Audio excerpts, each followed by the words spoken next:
12 বছর 15 বছর বয়সে তুমি কেন বিবাহের পূর্বে আরেকজনকে তোমার শরীর ধরতে দাও? আর যুবক ভাই আমার, কি বলিস কি তুই? এই পৃথিবী আর পৃথিবীতে যা আছে এর চেয়ে মূল্যবান হচ্ছে এই মেয়েটা। তো এরকম মূল্যবান একটা জিনিস ওর ধরে ছুঁয়ে তুই ওকে ওর মূল্য কমিয়ে দিবি? এত বড় জুলুম ওর প্রতি তোর! তুই আল্লাহকে ভয় করিস না তাই বলে এতটা? কি বলিস তুই? তুই কি কারো গাড়ির গ্লাস ভাঙছিস জীবনে? না। কেন? ওর লস হবে। তুই কি কোনোদিন কোনো মানুষকে ঘুষ দিছিস? না। কারণ তাহলে ও বেচারা কষ্ট হবে। তুই কি জীবনে কারো পেটে ছুরি ঢুকাই দিছিস? না। ও মরে যাবে, তাহলে ওর ফ্যামিলি ক্ষতিগ্রস্ত, লসে পড়ে যাবে। তুই কি কারো টাকা মারছিস কোনোদিন? না। তাহলে ওর ফ্যামিলি টাকার কারণে কষ্ট পাবে। তাহলে তুই কেন তুই এত ছোট ছোট বিষয়গুলো খেয়াল রাখিস যে আরেকজনের লস হবে? তাহলে তুই এই মেয়েটার জীবনটাকে তুই কি করলি? তুই পুরো পৃথিবী আর পৃথিবীতে যা আছে সবকিছু বিক্রি করলে যে সম্পদ হবে, সবকিছু অর্জন করলে যে অর্জন হবে, এর চাইতে মূল্যবান তুই ওকে সতীত্ব থেকে বের করে নিয়ে আসলি? তুই তোর সামান্য ডিজায়ার ফুলফিল করার জন্য, যেটা আল্লাহ তোর জন্য বৈধ করেছে, কবুল বললে তোর বাপের দোষ, আল্লাহর তো দোষ না। তোর বাপের দোষ, সমাজের তো দোষ না। তোর বাপ তোকে বিয়ে করে না ভাই আমার। তোর বাপ মনে করে তুই ছোট, 18 বছর বয়স তোর। তোর বাপ মনে করে তোর বাপ 16 বছর বয়সে হস্তমৈথুন করছে, তোর 22 বছর, তুই এখনো ছোট নুনু খাস, দুধু খাস। তোর বাপের অজ্ঞতা, ইসলামের দূর দিবি কেন তুই? তোর বাপ 13 বছর বয়সে চাস্তবন জাগতবন নিয়ে পালাই গেছে, এরপরে সবাই মিলে ধরে আনছে। এরপর তোর বাপের তোর দাদারা বলছে কলিযুগ, কলিযুগ শেষ হয়ে গেছে। 20 বছর আগের কথা বলতেছে। তোর বাপ 14 বছর বয়সে লুকায় লুকায় খেরেছি ওই কি। আরে ভাই, আপনি শহরের ভাই, শহরের বয়স করতে গেছে, আর সব মানুষ শহরে গেলে আমি দেখছি। ঢাকা শহর খালি হয়ে যায় কেন তাই? আমারে বলেন না যে আমরা না ঢাকা শহরে থেকে কিছু বুঝি না। হ্যাঁ, এবার বলবেন না আমাকে, আমি বাংলা পারি না, একটু পারি, এবার বলার দরকার নেই আমাকে। না, আমরা জানি আপনার সব মানুষই গেরান, ঢাকা শহর ঈদ হলে সব খালি হয়ে যায়, ওই যায়। হ্যাঁ, তোর বাপ ওই যে এখন কেউ বলে না যে সুপারি বাগান চেনেন না, ওই যে খেরের চিন, এগুলো বোঝেন না বলেন না। আমার যে কন্টেন্ট কনটেক্সটের কথা বলা সেগুলো তো বলার দরকার নেই। কেমন আমি জানি আপনি বোঝেন না, বুঝেন ভান করতে। আচ্ছা, তো তোর বাপে 14 বছর বয়সে এই বাঁশবাগান আশবাগানে যে জেনা লিপ্ত ছিল, তোর বয়স 25, কয় এখনো ছেলেটা বড় হয়নি। দোষ ইসলামের এখানে? তোর বাপের, তোর জান্নাতের প্রতি পরোয়া নেই, তোর টাকার প্রতি পরোয়া আছে। তোর বাপ তোর জান্নাত সেট করতে চায় না, তোকে নাকি ভালোবাসে। তোর বাপ তোর ইজ্জতের পরোয়া করে না, তোকে নাকি ভালোবাসে। তুই নাকি ভালো মানুষ, পৃথিবী আর পৃথিবীর সবচেয়ে সম্পদশালী জিনিসটাকে শুধু একটা এই মুখে মুখে চুমু দিয়ে একটা ওই যে এইভাবে ছবি তুলেছিলেন,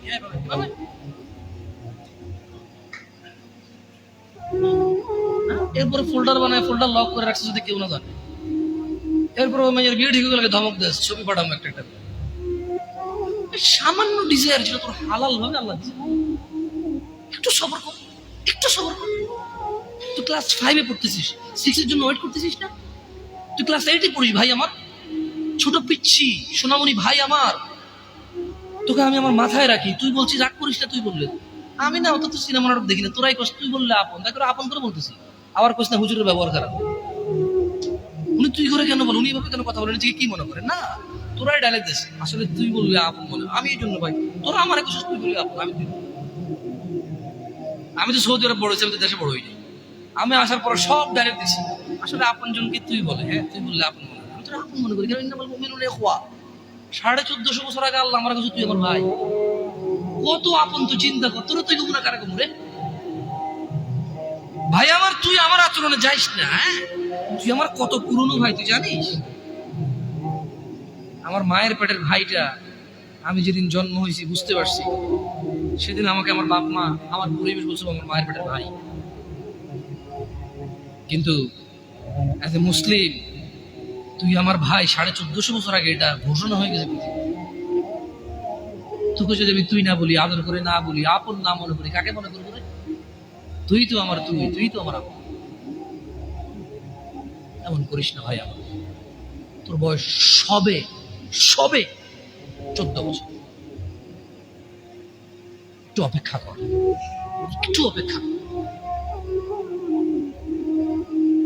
তোর বাপ বিয়ে করেছে, তুই পৃথিবীতে আসছিস, তুই এমনি এমনি আসিস না। তুইও বিয়ে করবি, তুইও পৃথিবীর সমস্ত সুখ পাবি ইনশাআল্লাহ। তোর ছেলে সন্তান এমনি এমনি আসবে না, তুইও আল্লাহর দেওয়া নিয়ামত উপভোগ করবি এবং আল্লাহর প্রশংসা করবি। অপেক্ষা কর ভাই আমার, অপেক্ষা কর। খবরদার, বেখেয়ালি হওয়া যাবে না, বেখেয়ালি হওয়া যাবে না। আর নিজের সামান্য ডিজায়ারকে ফুলফিল করার জন্য পৃথিবীর সবচেয়ে দামি সম্পদটাকে সবচাইতে সস্তা নিকৃষ্ট করে দেওয়া যাবে না। কেমন? বিয়ের পূর্বে কোনো মেয়ের গায়ে হাত দিবি না ভাই আমার, খবরদার। বিয়ের পূর্বে কোনো মেয়ের সাথে কথা বলবি না, খবরদার। তোর যোগ্যতা নেই ওর সাথে কথা বলার। তুই কে রে? বামন হয়ে চাঁদের দিকে হাত বাড়াবি না। আমার বোনরা চান, ওয়াল্লাহি যেদিন ইসলামী শাসন আসবে, যেদিন ইমাম মেহেদী আসবে, যেদিন ঈসা আলাইহিস সালাম আবার আসবে, ওনার বন্ধের উপর যারা হাত দিবে উনি হাত কেটে ফেলবে। তুই বামন হয়ে চাঁদের দিকে হাত বাড়াইস। আমার বোনরা চাঁদ, ইসলাম মেয়েদেরকে চাঁদ বলেছে আর তোকে বামন বলেছে। বেটা তুই বেটা ছেঁড়া খাতা শুয়ে লাখ টাকার স্বপ্ন দেখিস, বিয়ের আগে মেয়ের গায়ে হাত দিস? তোর সাহস কত? তোর সাহস কত? তুই জানিস না মুহাম্মদ সাল্লাল্লাহু আলাইহি সাল্লাম বলছে নেক স্ত্রী দুনিয়াতে যা আছে ওর চেয়ে বেশি উত্তম।